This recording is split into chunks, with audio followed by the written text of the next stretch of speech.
Welcome to Momo Tales. In the quiet town of Elderwood Springs, where lanterns glowed softly in the evening and every home smelled of fresh cinnamon bread, lived a gentle fox family in a charming cottage on Lavender Hill Lane. Their names were Maribel, Lucian, and their two playful cubs, Seal and Lena. Every morning, the house was filled with cheerful chaos. Maribel! Seal got his tail tangled in my ribbon again. Lena squeaked, her little ears twitching. Ouch! Lena sat on my whiskers. Seal complained dramatically, holding his face. Lucian peeked around the corner with a chuckle. Every day with you two is like living in a circus. Maribel, balancing toast, notebooks, and lunch bags all at once, just smiled. All right, tiny whirlwinds, brush your teeth, quick bubble bath, and into your uniforms. Seal wore his little blue cap, always tilted sideways like a cool explorer, while Lena tied her peach-colored ribbons perfectly behind her ears. With shining fur and laughter bouncing through the cottage, they hurried to breakfast. Strawberry tarts for Lena, cheese rolls for Seal, and a honey wrap for Lucian, Maribel said in her usual soft voice. You are a super mom, Lucian whispered to her with admiration. Moments later, the mint green school bus arrived outside with a cheerful beep beep. The cubs grabbed their bags, hugged their parents tight, and skipped off toward the bus steps. The morning quiet settled in. Maribel and Lucian picked up their briefcases, got into their tiny yellow beetle car, and drove toward their workplace in town. It was a Sunday morning, after a light drizzle had washed the streets of Elderwood Springs. The Fox family was driving past Old Mill Street when Lena suddenly gasped and pointed. Mom! Dad! That box! It moved! Lucian stopped the car at once. There, by the abandoned brick building, sat a soaked cardboard box, shaking ever so slightly. Maribel slowly approached it, her heart pounding, and inside, curled into a trembling ball, was a tiny beige puppy, his fur drenched, his eyes full of fear. Mama? Papa?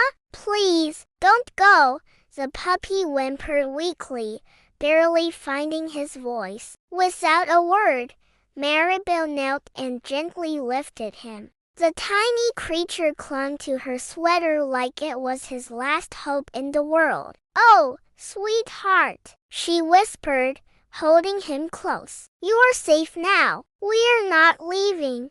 They rushed him to Elderwood Animal Clinic, where a kind raccoon doctor named Dr. Holden examined him carefully. He's been alone in the rain, hungry and exhausted, Dr. Holden said, but with warmth, food, and love he will recover beautifully. Later that evening, back home, Maribel placed him in a soft basket near the fireplace. Lucian poured warm milk into a tiny bowl and carefully gave him his medicine. There you go, little one, Lucian said gently. This house is a safe place. The puppy blinked slowly and managed a tiny wag of his tail. Lena crouched beside him. Let's name him Arlo, she whispered, because he makes little Arlo sounds when he drinks. Seal grinned. Welcome to the Fox and Paw Club, Arlo. For the first time in his life, Arlo drifted to sleep without fear. The next morning, Lucian gently said, How about Arlo joins you at school today? At Elderwood Academy, a wise owl teacher named Miss Celestini, with round golden glasses, welcomed them at the gate. Good morning, Lena, Seal. And who is this brave fellow? This is Arlo. We found him after the storm. May he stay with us? Lena asked shyly. Miss Celestini looked at Arlo with warm eyes.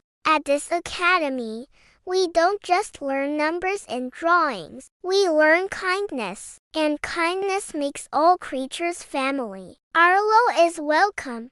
And just like that, Arlo sat in his very first classroom. Theo helped him trace the letters RLO on a sheet. Miss Celestini smiled from her desk. You're doing wonderful, Arlo. The puppy paused, his eyes wide. No one has ever said that to me before. Every Friday, the Fox family took Arlo to their favorite place, Bella Not Pizzeria, a cozy little restaurant glowing with string lights and laughter. 3 cheese pizzas for us, Lucian said, and 1 bone-shaped cookie pizza for Arlo, Theo added proudly, and sparkling berry fizz for the cubs, Maribel laughed. After dinner, they strolled to Lantern Park, where soft music played from a bandstand and fairy lights danced in the trees like fireflies. Theo spun wildly on the twirly chair. Last one to the swings is a sleepy hedgehog, Lena yelled. Arlo,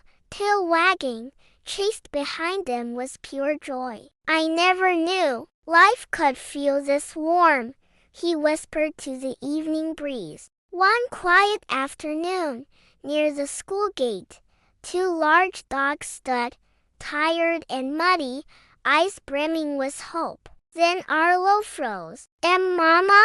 Papa? The 2 dogs wept as they rushed forward. My baby! We looked everywhere. Every street, every corner, his mother cried. I was scared, but then the Fox family found me, Arlo said softly. They became my family too. That evening, Arlo returned to the Fox cottage. He walked slowly through the rooms, touching his little basket bed, his favorite window spot. I don't want to leave, he said, voice trembling.